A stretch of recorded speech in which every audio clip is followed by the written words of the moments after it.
Hello,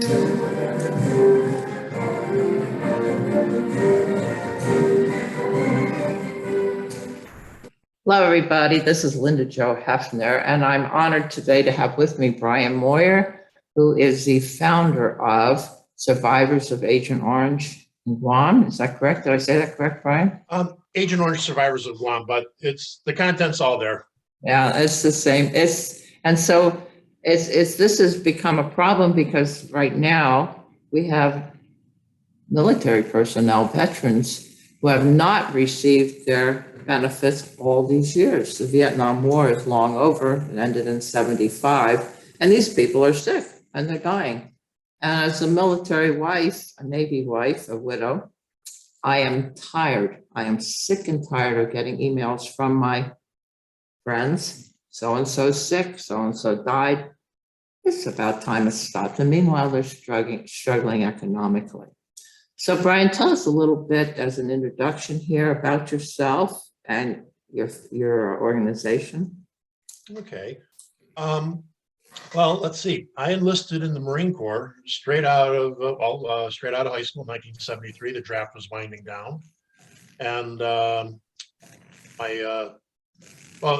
in my family, there's a long tradition of military history in the family.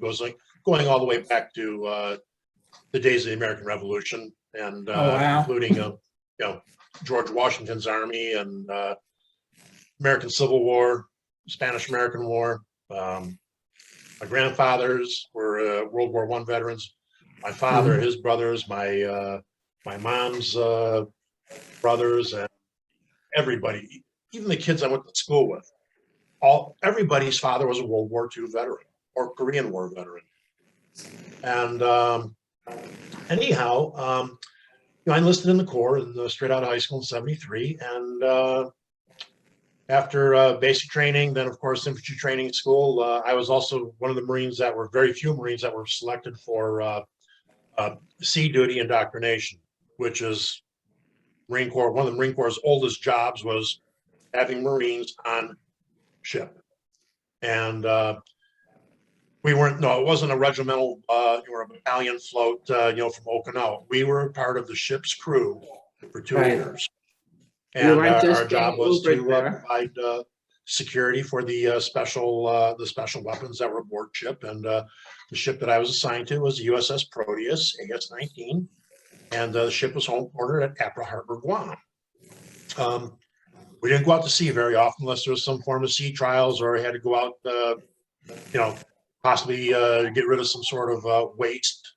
And, with that said, and again, or the occasional typhoon that might roll in, come into Guam or threatening Guam, and we would go out to sea and we would ride out the storm. But also what we did, the ship was submarine tender, and we would service, the submarines that were assigned to Submarine Squadron 15, which was, again, homeported right there at the Apra Harbor, Guam. So as we look at Guam, and why is that important? It's rather a small place, and what kind of bases were there, and what was happening in Guam at the time? Just to give everybody an idea where Guam is at, it's right in the middle of the Pacific Ocean. It's 5,809 miles from San Francisco to Agana, Guam. And let's see, it's 1,200 miles from Agana, Guam to downtown Tokyo. And I believe it's another 1,400 miles to Bay. And I know Guam is 2,000 miles north of Sydney, Australia. So again, we're in the middle of the Pacific Ocean, which makes it tactically, one of the most vital spots in the ocean, because again, you can keep the nastiest stuff as far as weapons or in a controlled and secure environment, which you couldn't do, let's say, during the Vietnam War. Keep things, maybe the closest you could get would be Okinawa, but again, with Guam, you can control just about who's coming and going into the island. But and again, with Guam, you had a very, very large Air Force presence, which up north at Anderson Air Force Base. And down at the harbor, you have, well, now it's called Naval Base Guam, but at the harbor, you had a Naval Supply Depot. You have, again, us at Polaris Point with Proteus. You had a major ship repair facility. You had the world's largest floating dry dock there, the USS Richland. You also have Marine Barracks Guam, which provided security for Naval Communication Station, which was just outside the main gate of Anderson Air Force Base. You have Radio Barragata, Naval Weapons Magazine, where some of our members of Agent Orange Survivors of Guam were stationed. I mean, and plus you have, we can't forget about the Chamorro community either. And I'll get back to them in a little bit. But I personally witnessed spraying take place on many occasions, and this is along fence lines and stuff like that. In fact, one time I was going out for one of our many 3 or 5 mile runs, which we did faithfully and religiously. Plus, being on the ship's boxing team, with boxing, it's endurance. You have to have a good set of legs when you get your bell rung, and I got it rung many times. The thing is that I said I was going out one day, went out on a run on my own, and I, kneeled down to retie one of the laces on my running shoe, and there was a detail of sailors from the ship, and they had these galvanized pump-up spray cans. I remember my grandfather having one of those, for spraying, around the house, or weeds and stuff like that around his flower beds. And this, I remember this one sailor. He was asking. It was a petty officer second class. I was in charge of the detail, and I remember him telling this other sailor who asked, "Where do we refill these cans when we run out of this stuff?" Anyway, the petty officer, he told him, he said, "Well, we got to go down to the garage," which was an old garage. I think it looked like it survived World War II, to be honest. I mean, it was ready to fall apart. But going past that, let me back up. That sailor, though, he had a couple of foul words to say, because basically you're looking at a quarter-mile walk, okay? Anyway, there was some grumbling there in the strong sailor language, Navy language. Never heard it. Anyway, he, anyway, they were still spraying, and like I said, I was 20 feet away, and this was on an inner security fence line, and of course, thinking back, well, okay, yeah, they're spraying, they want weeds in the fence line. That's why I'm thinking, who knows what type of weeds, but just, because on Guam, it is a jungle environment. You've got vining vegetation. Also, you've got, there are spots on Guam where you have they're mangrove swamps, basically. But also, you'll see, well, again, the main primary thing is, why would they use these herbicides? It's for vegetation control, because the last thing you want is getting those trees growing into those fences, because they'll turn them up. Yeah. So it's growing very quickly, and that was the easy way to get it to go away. I mean, and again, after talking to talking to the veterans who have been on Guam, and I've asked every one of them that, whether we were on the phone or in person, I asked them, I said, "Do you ever recall seeing a lawnmower on Guam?" And they said, "No." I said, "Neither do I." And I've got photographs that I presented to the GAO, Government Accounting Office, when we had that launched the investigation into this back in February of 2018. We had there are pictures of myself and some other Marines where we're going up a road, or actually it's not a road per se, it's just we're walking on grass that is browning out on both sides, okay? And it's in a straight line. And the grass I'm referring to is actually elephant, okay, and reeds. And when we got up to the top of the hill, actually, as we're going up Mount Tenyo, there's an access road we found. And we're taking the easy way up there as opposed to hacking our way through the jungle in the Sasso Valley area. We're going up this road, okay, access road.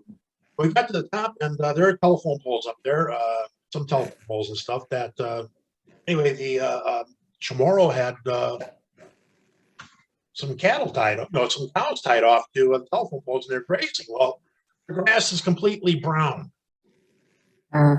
And when you look a little deeper into the picture, everything is nice and green. I know. I met Brian up at the Tampa conference that featured Blue Water Navy. And at the time, Brian did a presentation. And what really shook me was a photograph where he showed it was raining. There was a reservoir from which they were drawing water, and they sprayed right up until the edge of that reservoir. And ladies and gentlemen, it looked like a dead moonscape. Everything was flat. And this is a jungle environment. These plants were dead, brown, gray. It was so eerie and so unnatural that it that picture has stuck in my head as an image that I'll never forget, because, you know, I knew about Guam, but I didn't realize all the details. I'm sorry, go ahead. No, go ahead. No. And to set the record straight, we have actual Navy. All the documentation we've got is actually from U.S. EPA, Guam EPA, and also U.S. Navy. The U.S. Navy started spraying on Guam in August of 1958. That is before. It's before the war. Operation Ranch Hand started in Vietnam. Yeah. Yes. So you now they also, according to the Guam Land Use Plan Book of 1994, spraying stopped in 1980. Okay, that's after it's over. So they're still spraying. I mean, Vietnam, the war ended with the Mayaquez and the evacuation, which those of us on Guam, we were also involved in the evacuation with Operation New Life, because we had a tidal wave of humanity coming at us from South Vietnam.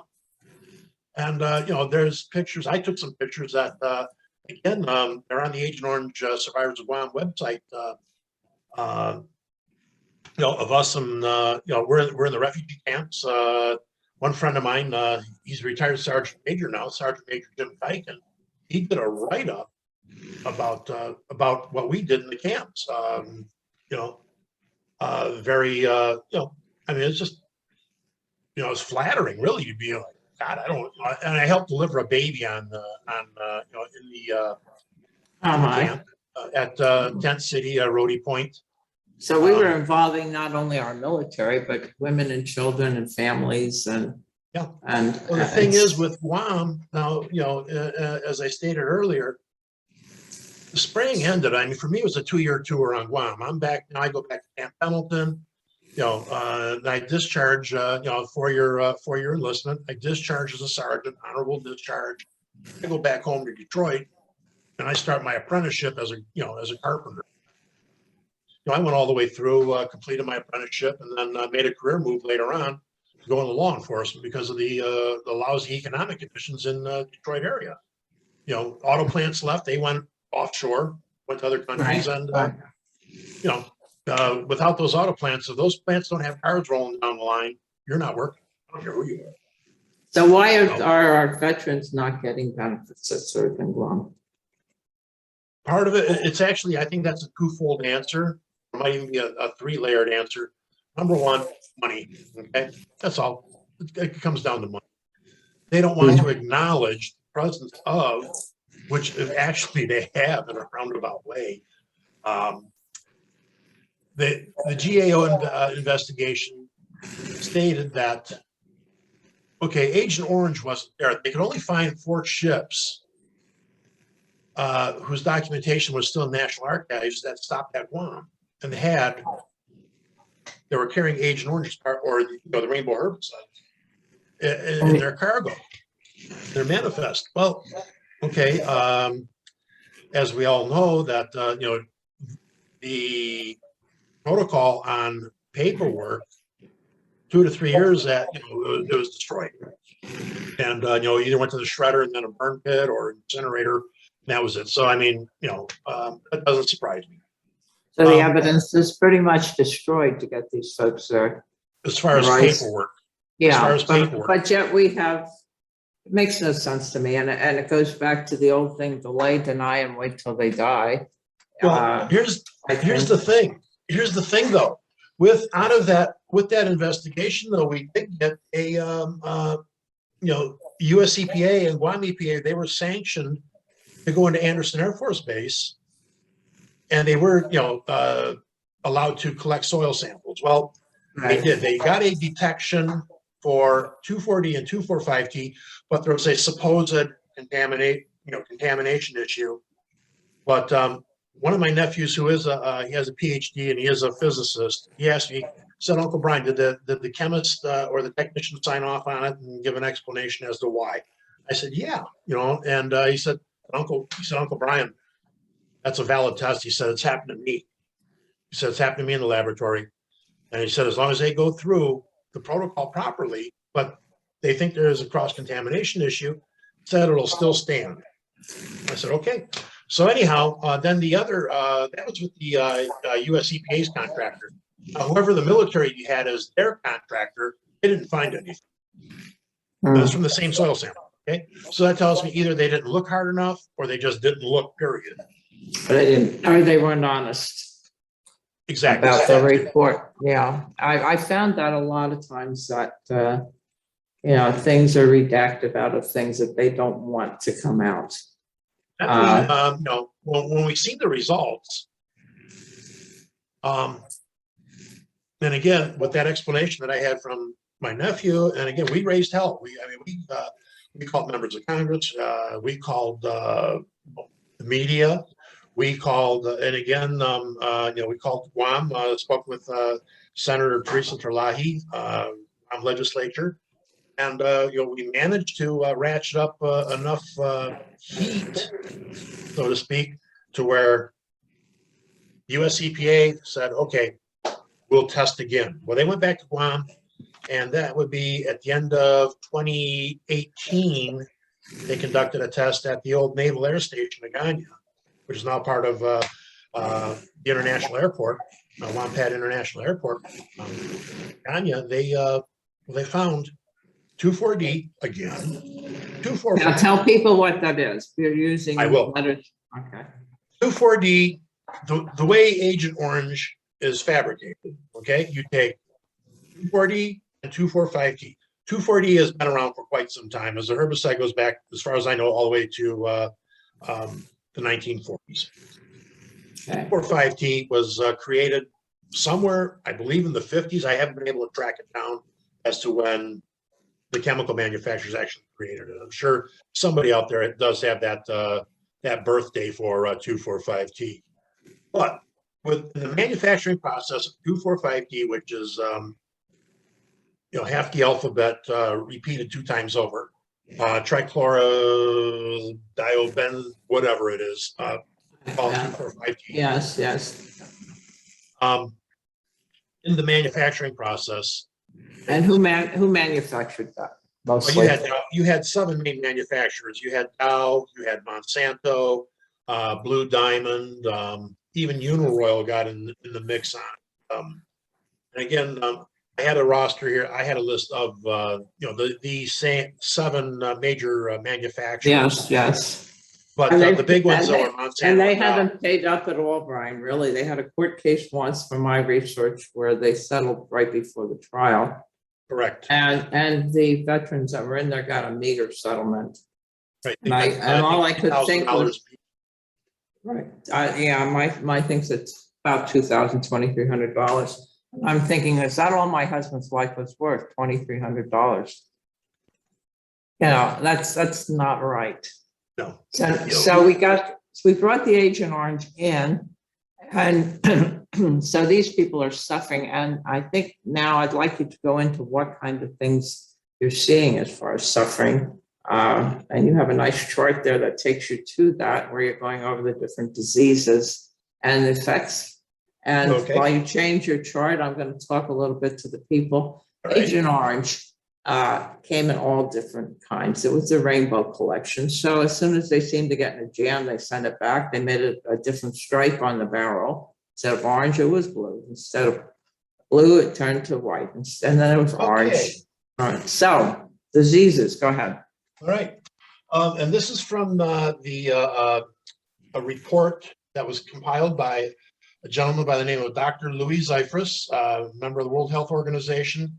And I have spoke with this man. He was introduced to me by retired Air Force Master Sergeant Leroy Foster. And Leroy Foster was on Guam for 10 years. And he did a lot. He did the spraying up on Anderson Air Force Base and also along what's known as the Pipeline Road, the northern portion of it. And he was in charge of vegetation control. And again, it's uncanny as to what he told me, and that did come into play when I would make my return to Guam.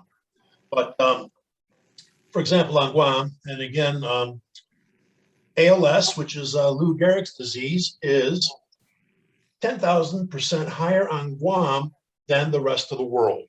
Okay, you can't make these numbers up because they've been validated and verified. Parkinson's disease is 25 to 50 times higher on Guam than, again, with the rest of the world. Autism is 6 times higher on Guam than continental US. Nasopharyngeal cancer, that's where your throat and your sinus cavity, basically back of your mouth and throat area. Cancer on Guam is 1,999% higher than the US continental mainland. Cervical cancer on Guam is 65% higher on Guam than the US mainland. Uterine cancer is 55% higher on Guam, again, versus the US mainland.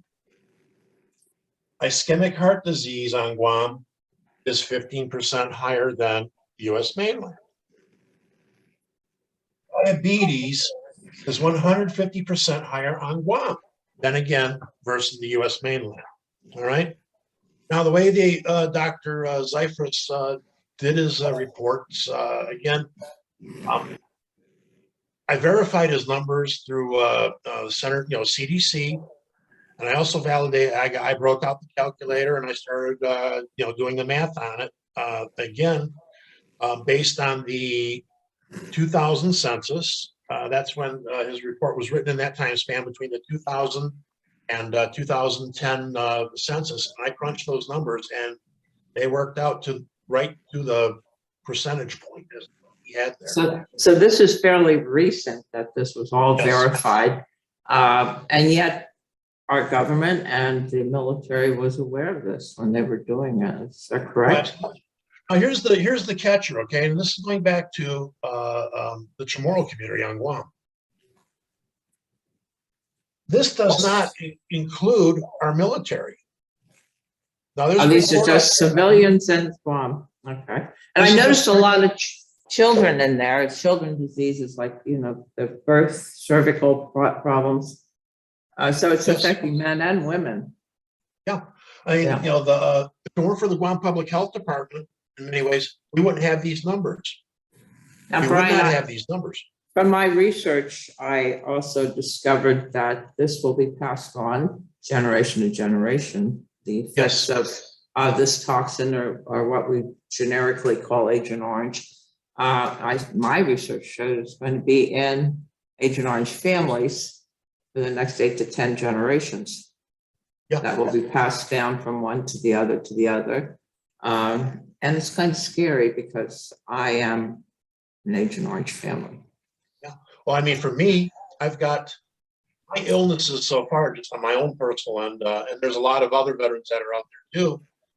And for men, they don't like to talk about it, but you know what? So what? Big deal. If a woman can tell me about her pap smear or whatever else, mainly my wife, or women talking about their mammograms, and I think women are much more at ease about talking about health issues. met. Right. But, I, with my first marriage, I lost my first wife to cancer. We had been married 30 years. We tried like crazy to have children. And my wife went in and had a laparoscopy done just to make sure nothing was wrong with her.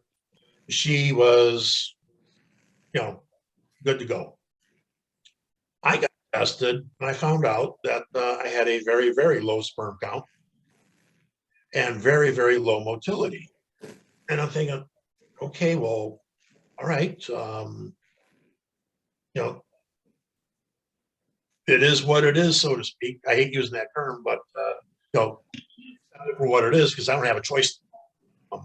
Right. So now we fast forward to 2015, when by this time I had lost my wife. We had gotten remarried, and we now moved to Florida. And I find out through the internet about Leroy Foster. A friend of mine had said, "Hey, Brian, I think you might want to read this." It was about Agent Orange on Guam. And Leroy Foster resided in Lakeland, Florida. He was a snowbird. He would come down in the winter months and head back up to New York, late spring. Anyhow, being that Leroy only lived 55 miles from me, if I'm not mistaken, to his house many, many times. And we talked almost every day. And, just to see how he was doing. And he fought, he had multiple cancers. And he has a daughter, and she was born with Agent Orange issues also, mainly vision issues. But Leroy was a wealth of information. Plus, he introduced me to other veterans that were, of course, Air Force. I was the first one who was not an Air Force veteran that he actually came in contact with.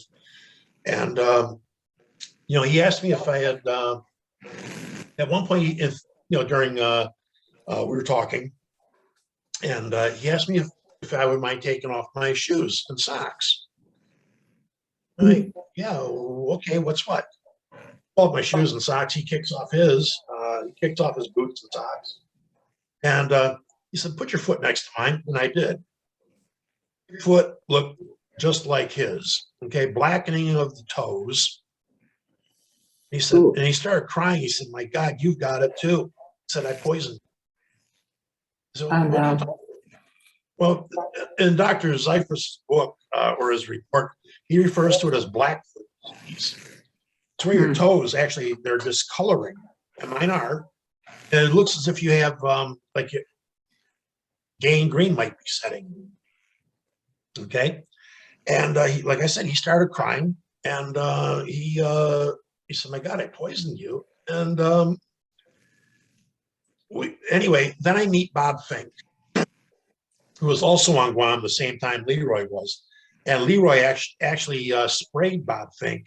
We got hit with some direct overspray. Bob Fink was on the crash crew, flight line crash crew, and he had, when he was on duty, he was out there for 24 hours out on the flight line. Bombers were up in the air; they stayed out on the flight line, and whether inbound or outbound. And anyway, Bob Fink and I had met. We had gone to D.C. in 2017 with Commander John Wells, and Bob Fink and I did the same thing. We kicked our shoes and socks off, and we put our feet together, and again, the same thing. Now, he doesn't have any circulatory problems. I don't have any circulatory problems. And again, it's unscientific, but how come we have the same thing? Now, Brian, when you went in the Marines, you were in top shape, huh? Oh yeah, I mean, I played football in high school. You're a boxer. I boxed on ship. I boxed in Camp Pendleton also, but I was in great shape. And I worked working construction while I was a journeyman carpenter. People ask me, "Do you lift weights?" I said, "No." They said, "Well, how'd you get that build?" I said, "I work for a living." Okay? Yeah. So you were in top shape before your exposure. And now you have deteriorating health problems. You consider yourself lucky to be here today. Oh yeah, I think I'm in great shape compared to some of these other individuals that are up there. Like, and yet you always have that in the back of your mind that these diseases that you have could blossom one day. Oh, they're going to. It's not a matter they're of going to, yeah. It's not a matter of if, it's only a matter of when. And one of the things I determined in my research is the elongation of life has to do with what kind of physical shape you are in when you're exposed and how you maintain that. My husband was in top physical shape when he was exposed. Terrific shape. I ran in the morning. He played racquetball at lunch. We did long distance biking in the evening with the children. He was in top shape, so it took him longer to die. And that's generally what's happening. Agent Orange attacks the weak spot on people. And we have so many, I mean, you listed diseases in there. There's a list is just phenomenal, folks, of things that are being affected. Here's one thing though, too. I mean, for example, with myself, with a low sperm count and all, I have a cousin who was boots on the ground, Army veteran. He was at Bien-Roi, okay? Same thing with him. No children of his own. No children of his own. His brothers and sisters, just like my brothers and sisters, they got kids galore, okay? I mean, kids are coming out of their ears. And same thing with my late wife.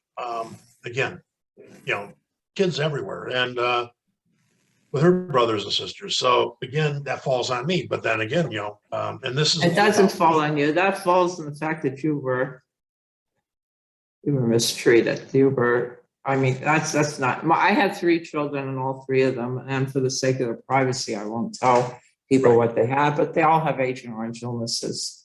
Right. And I worry about my grandchildren, and I worry about their children and their children. It never ends.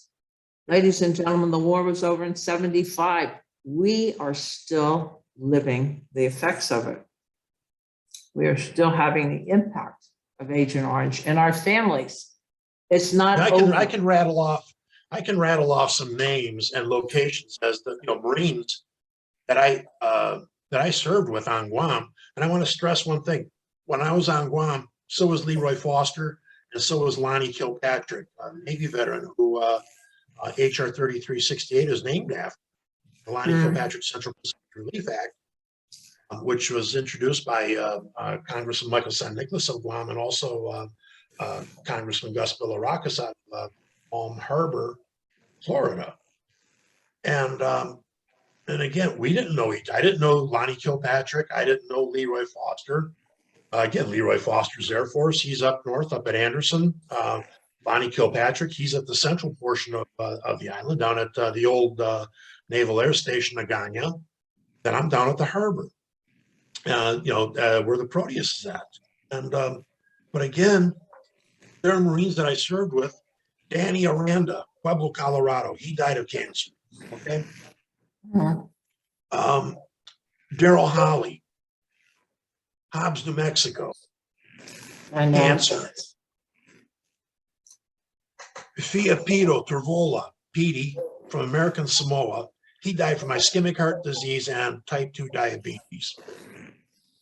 Then there's Greg.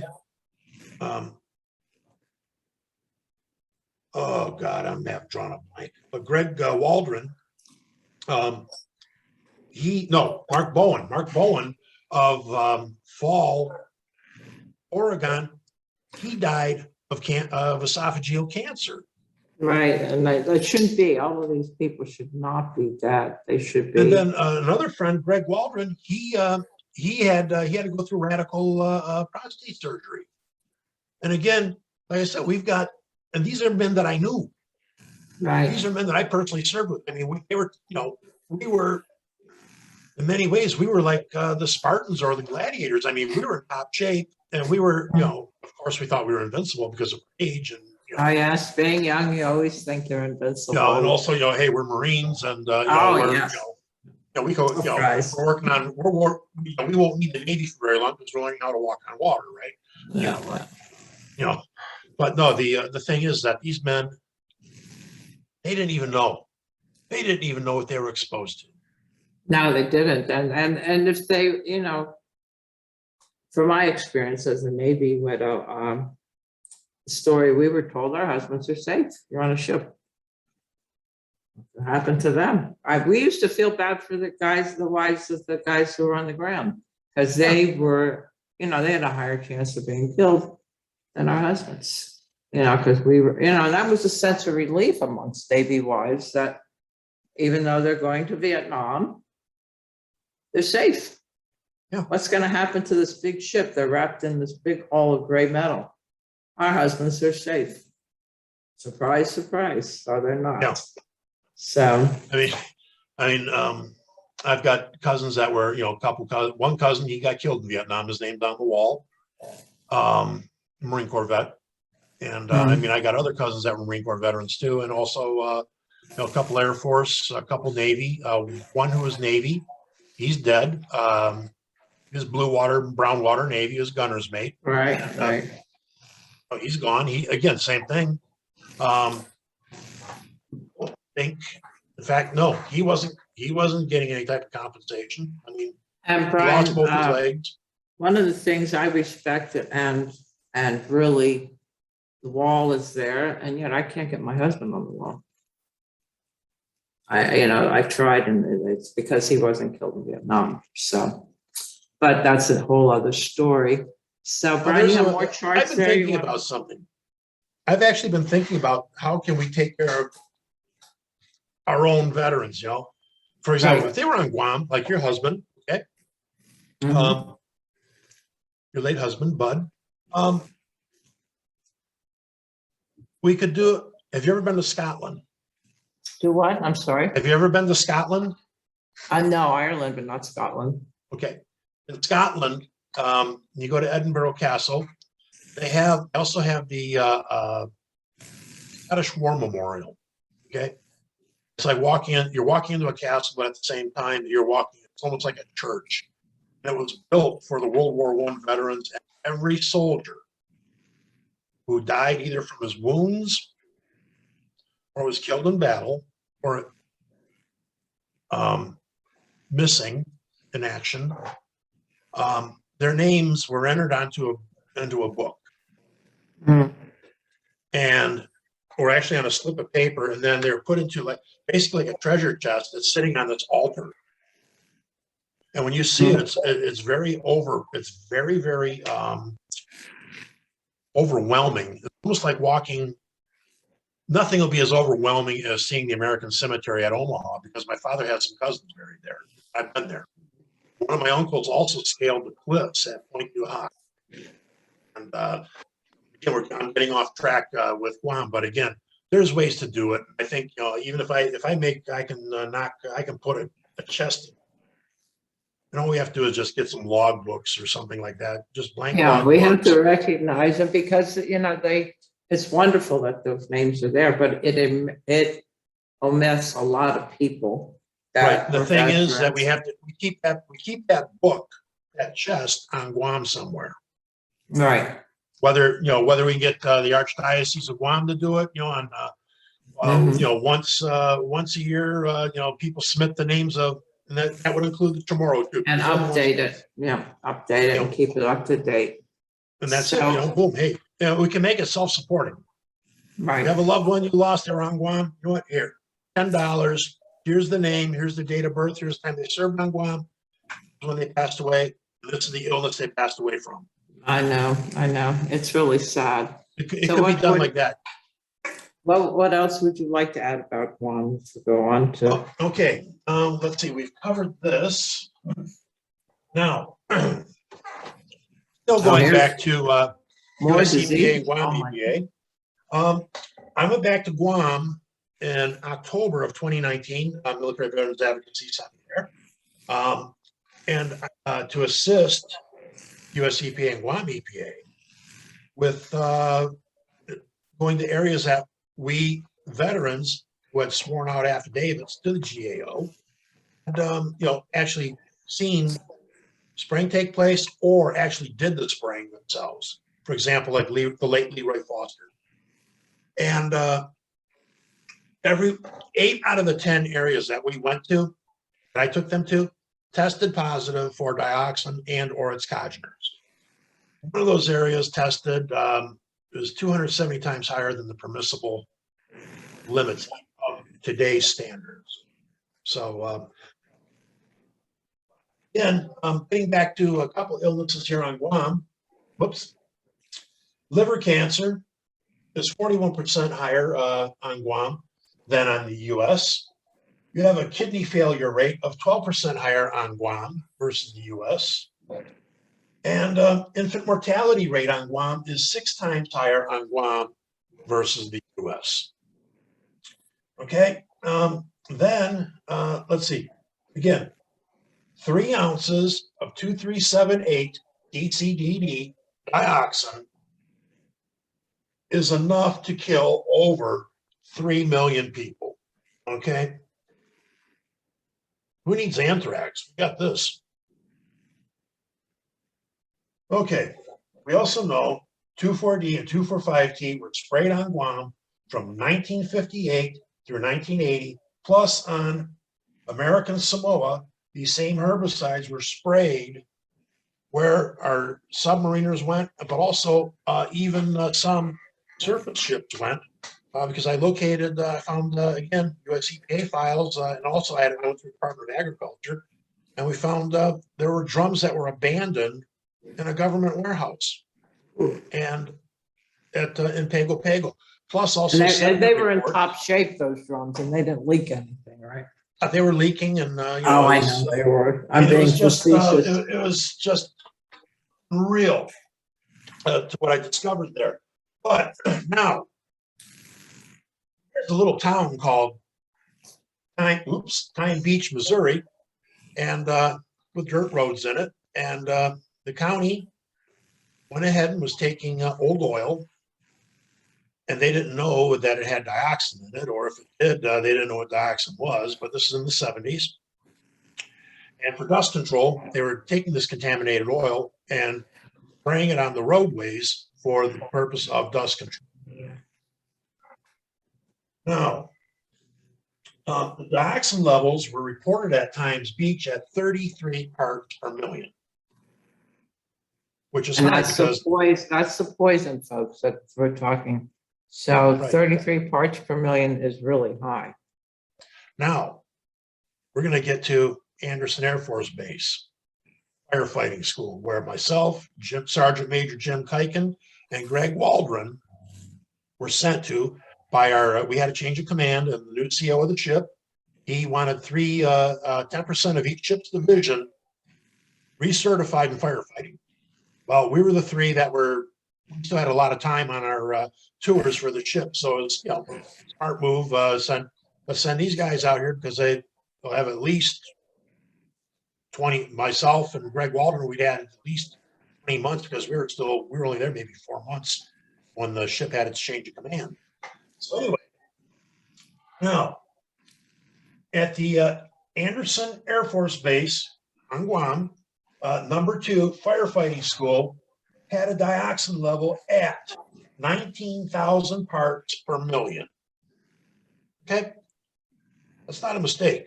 That's straight out of the ATSDR report, which is the American Toxicology Study and Disease Registry. And what year was this, Brian? What year was this done again? This report was recently, 2003 or 2004.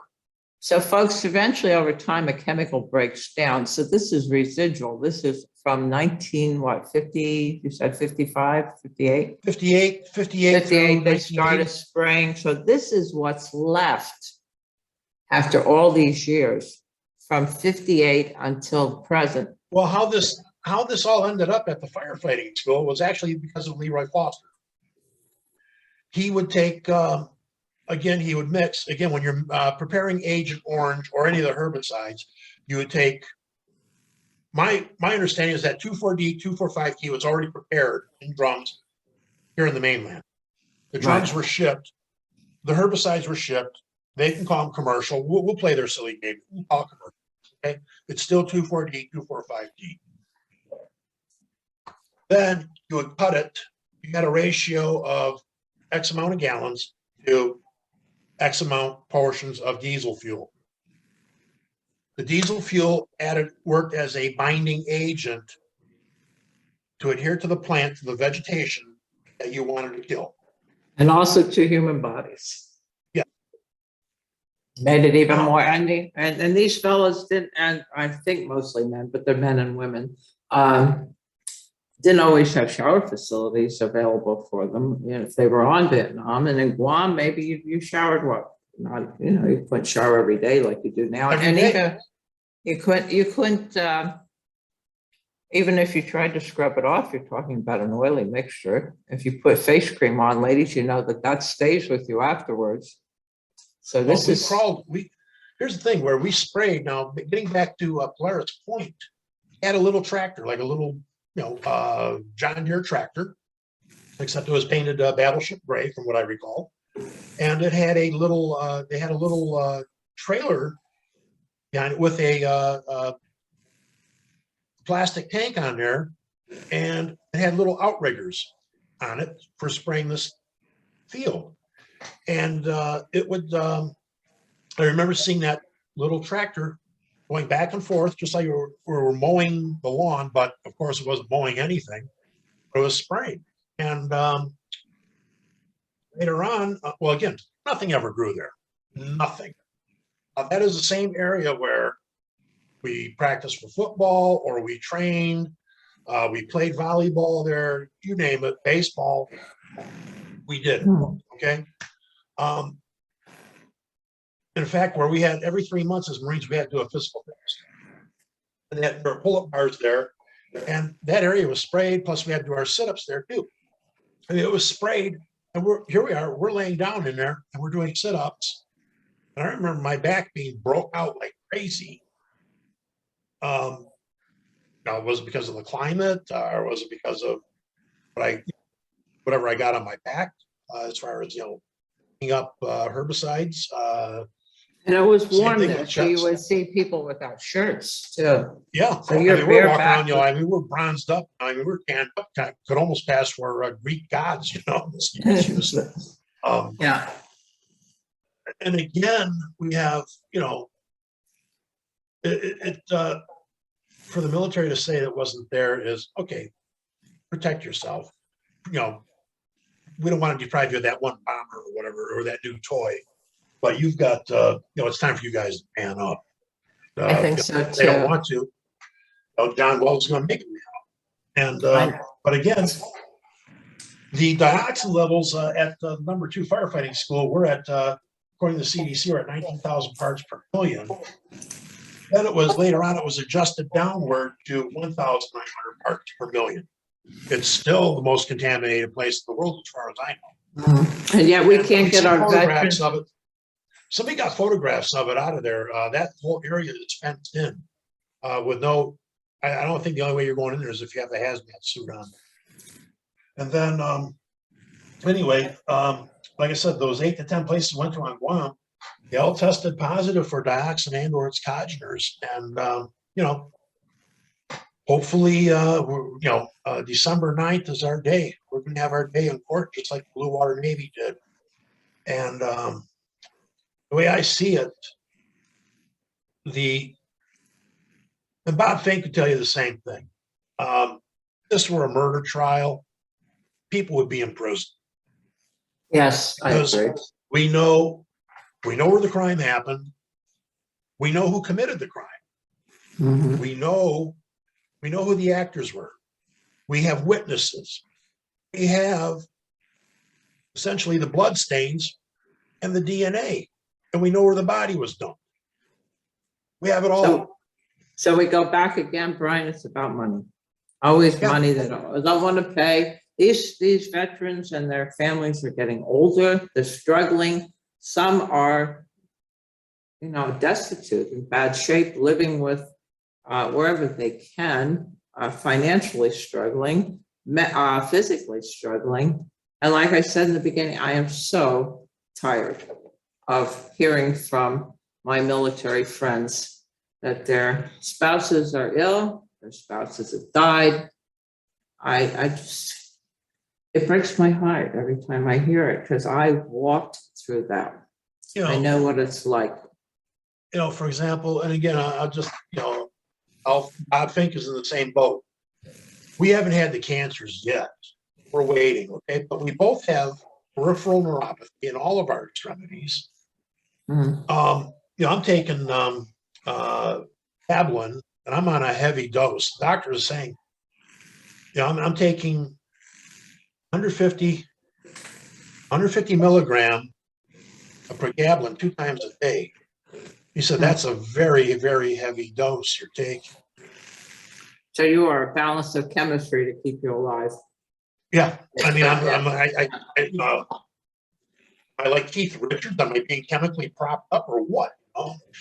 Yeah. But again, the peripheral neuropathy, like right now, my legs are going, the tingling is there. And then, then I'll get the throbbing sensation. Same thing with my hands. I've had 5 precancerous growths removed from this side of my face, 2 here, and then I had 1 that popped up that I've been walking around with on my arm. The time I was on Guam, that's where it popped up at. They just So took that out.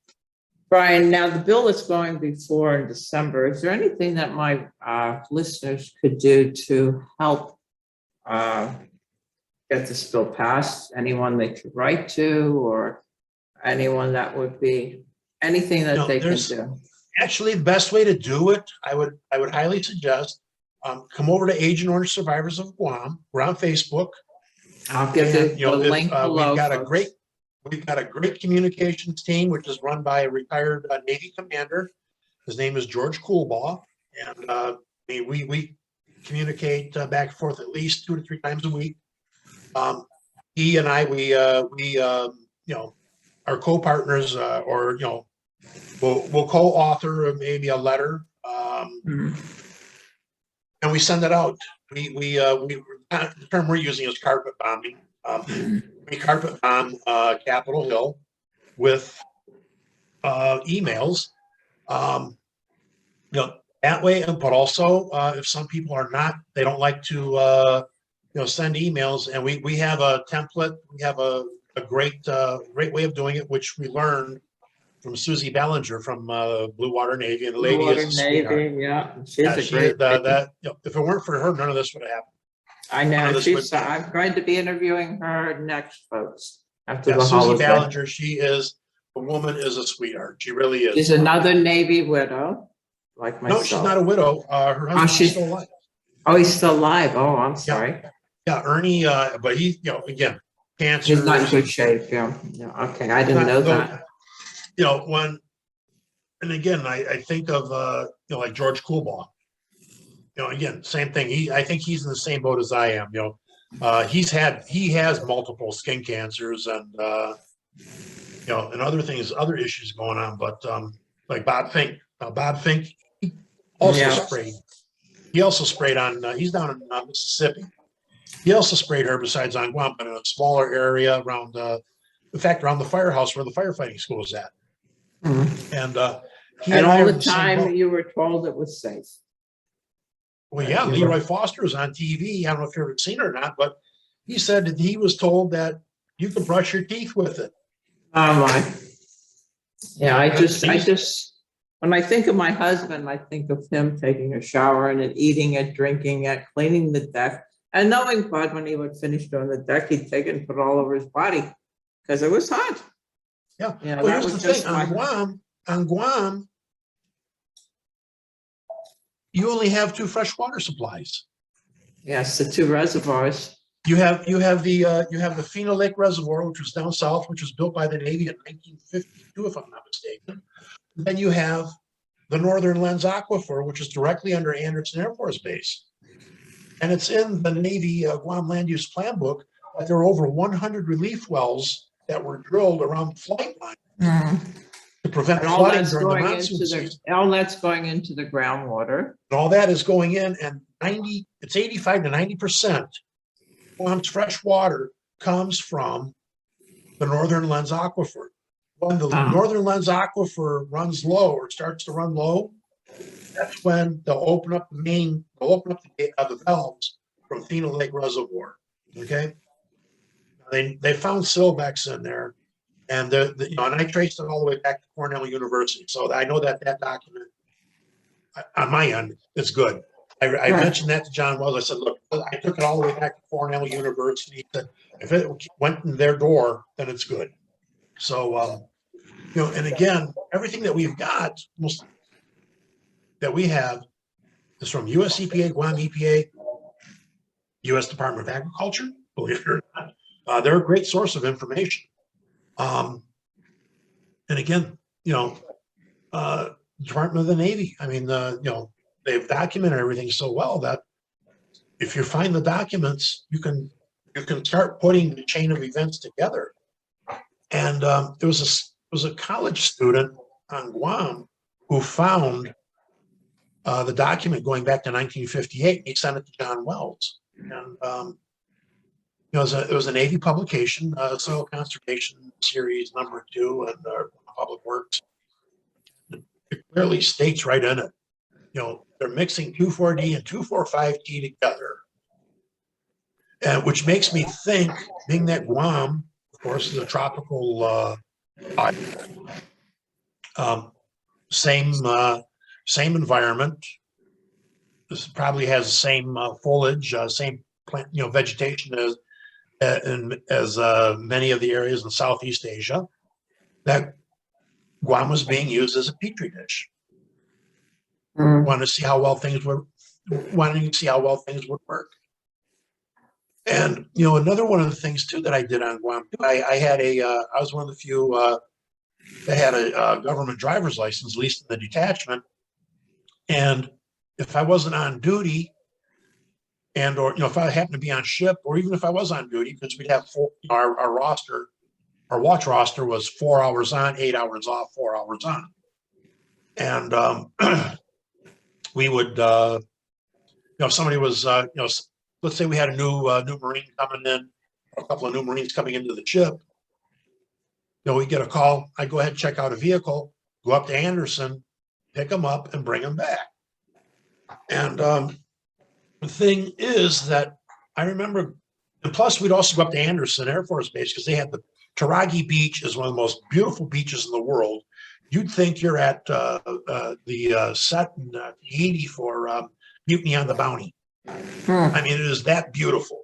Okay, and we would go up there, just to go swimming and drink some beers and burgers and hot dogs. Well, Leroy Foster told me, said, Brian, did you ever use those barbecue grills down at Taragi Beach? I said, yeah. He said, you remember what they looked like? I said, yeah, they were split oil drums. Oh, no. You got it. Those oil drums were the drums that Agent Orange drums. Herbicides were in. Yeah. Oh, no. So again, you've got that, but going through, I can still visualize going through the main gate at Anderson Air Force Base and looking to my left. And I mean, there was a thick tangle, just like a mangrove swamp. But there was nothing on these trees. There wasn't a leaf to be found on them. They were like a burnt orange color. These, tree branches and tree trunks, they were a burnt orange color, a brownish burnt orange color. That wasn't even natural. I thought, okay, well, they must have done a controlled burner, hosed everything down with diesel fuel and lit it off. And come in there with a bulldozer and, doze everything out. And then they'll burn it in a big, burn pile somewhere. And I asked Leroy Foster about this. He said, no. He said, that was me. I sprayed all that. And then, again, getting back to Leroy, when I went back to Guam, I was there for a week. And US EPA and Guam EPA wanted to get onto the bases. So I put a list together of places to, for soil sample collection. Navy base Guam, they tried to pull a fast one. in retrospect, which I figured out real quick. Base commander took us around on what he called a windshield tour, but we would not be allowed to collect soil samples. Well, then why? What are we here for? We had it. We figured out, I'd give somebody a tap or a nudge and point to the left or point to the right. That would be it. Well, Andrew had me sit right up front in the front passenger seat. Plus, he had a JAG officer, which is a naval Eagle officer, sitting there with the 8x11 steno pad, yellow legal pad, and I know he was writing down everything I was saying, or he was hoping to write down if I identified a specific point, jot it down. And of course, Guam EPA and everybody else, they're in the back of this van with this JAG officer. We're going through. I'm looking at him going, yeah. I'm not saying anything. Wow, I'm saying, wow, things have really changed here. I don't remember all that much, which was, BS on my end. And but I do remember. I know where Polaris Point's pretty much all built up. So you're not going to get much out of there. But there are other locations. In fact, we got done there. We went ahead and Guam EPA liaison officer, I'll call him that, called up to Anderson Air Force Base and wanted to see if we could get access there. They refused. He asked 5 or 6 times. I mean, he just plain flat out refused. The person I was talking to, and I remember him saying, "There's no way, in any way, manner, shape, or form, that we're going to be allowed access to the base." Okay, thank you. And he hung up. But again, he asked 5 different times. Wow. And, he just kept rephrasing and rewording the question, make sure that it was understood. And anyway, again, he was told, log down everything. We want contact names and all that good stuff. So they made sure they were covered. But anyway, give me a map. And they had maps there of the 1976 graphic map. And I'm looking at the map and I said, "Is this school still standing?" They said, "Yeah, that's UPI." They changed. Well, it was Anderson Elementary School. And it's right outside the back gate at Anderson Air Force Base. And this particular gate, excuse me, would also that road would take you to, it's called Anderson South. Marble Barracks was right there where Leroy sprayed there all around the barracks. You name it, and Leroy told me that he'd be spraying the outer fence. He said there was an elementary school there. He said kids are out there playing at recess time. He started crying. He said, "I wonder how many of these kids I may have, and there was sprayed with wind drift, possible, poisoned them from wind drift." And anyway, that's what went through my mind. It was as if Leroy were talking to me from the grave. Is this school still standing? And I said, "Yeah." I said, "Let's go there." And I told him, just like I'm telling you, Leroy told me that he sprayed along that fence line. Well, we got up there, we checked the fence line, it's still in the exact same spot. There's a new fence in place, but still in line. Anyway, we got the samples, tested positive there for dioxin.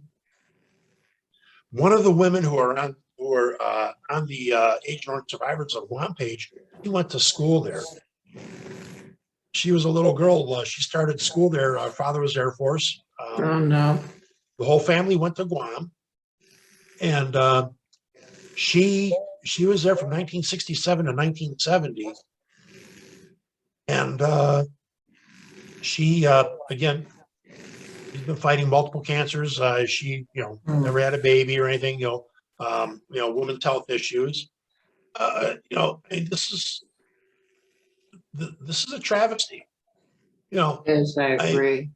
We went, those of us who, we stepped up, we volunteered. I mean, you had those who committed themselves to the military.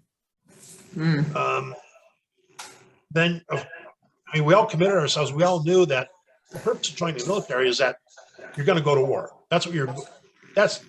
You run the risk of going to war. Right. you also run the risk of getting killed, dying in combat, dying in some way, somehow. An explosion on the ship, it's happened in in the weapons magazines or something like that, or fire.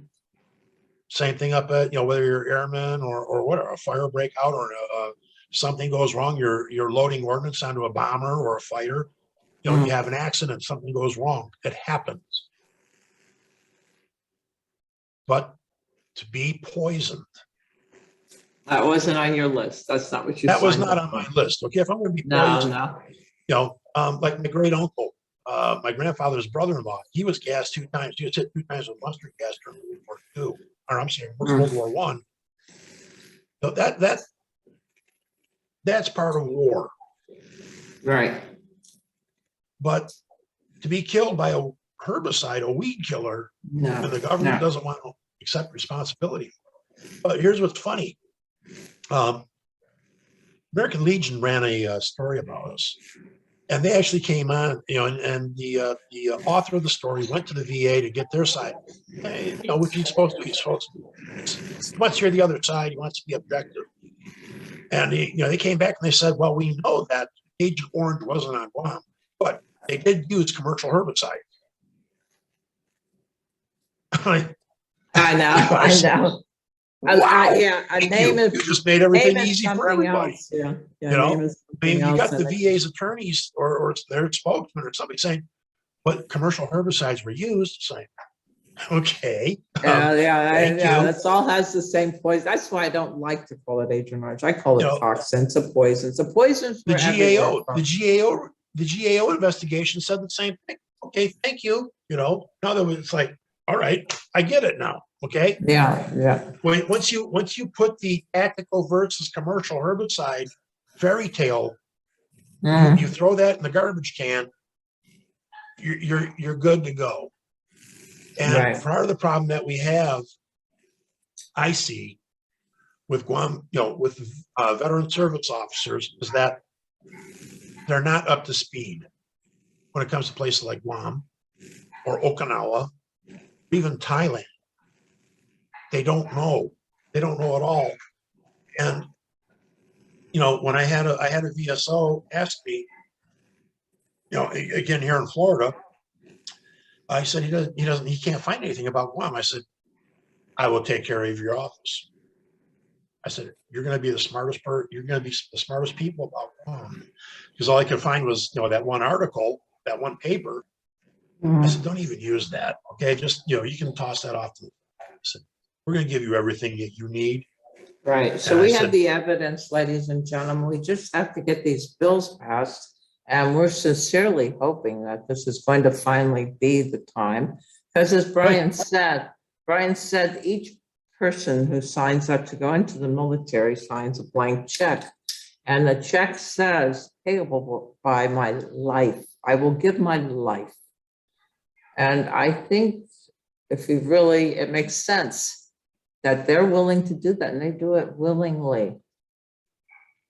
But they were not counting on the person to whom they were writing the check betraying them. And this is the whole thing that is a problem here. This was an intentional poisoning. This was known, the effects were known. They allowed our military to be exposed. One thing to go against the enemy, but you should never be going against the people that sent you there. So, Brian, I'm going to hope that when it comes to December, that this is going to be successful. And after all these many, many years, that we finally get some justice for our veterans. I would like to too. Yeah, that's my mission, is to promote it and to make sure that happens and make awareness, folks. Be aware. I hate to say this, but we've had, individuals, some of our activists, who have, their marriages have fallen apart because of this. Oh, sure. Marriages, families, economic struggle. I mean, I stayed with my husband till the end, but I found out not every woman did that. Not every woman stayed with their husband. So they got sick and it was too much, so they left. And again, even some, thank God for my wife. She knows I live and breathe Guam. I do. That's all right. You know, and my wife, if it weren't for her, I wouldn't be able to do what I'm doing. Brian, And, now tell people in your organization how many people are paid to do this. I'm sorry? How many people are paid in your organization, in the Guam organization? 0. I know. Okay. This is all The payback- volunteer, folks. This is the These are all payback that we get. volunteers. The payback that we get is when we know that, for example, there's a Guam Marine, like I said, went to the VA in Orlando, and he was told not to file. His claim will be denied for exposure on Guam. And, you know, and the day before that, Katrina Eagle, there's one person you should, you might want to talk to, Katrina Eagle. She's a veterans law attorney. She's based in San Diego. And believe me, the woman she's a tiger. She is a tiger. Right, right. And, she's brilliant. She really is. I mean, she is just, I cannot say enough about her. She really is. She's, you know, a phenomenal woman, really is. And, you know, when we know that we've helped somebody out win, or even just knowing that, you know, for this Guam veteran who was told not to file a claim, I told him, I said, come on, you know, I got him set up. And once he told me, he said, Brian, I'm all set up. They took care of him. He said, thank you. That's it. Okay. I know. It's just a matter That's of it. getting I mean, the just knowing that process. he is Yeah. in the system. And a lot of people, ladies and gentlemen, don't know that they should be filing. And they, you know, a lot of times a veteran, I mean, you look at Brian, he looks apparently healthy. He looks like he's a strong man. And there are veterans out there that are too proud to go forward and ask for help. If you have a veteran who has the potential to become ill, get them certified, get to work and get them, you know, have it proven now, not only for the sake of the veterans, but the sake of children that might be involved, future generations. We have to look ahead. And like I said, ladies and gentlemen, we have blank checks that have been signed. Some of the checks are being cashed, and they're being cashed for the wrong reason because of toxic poisoning.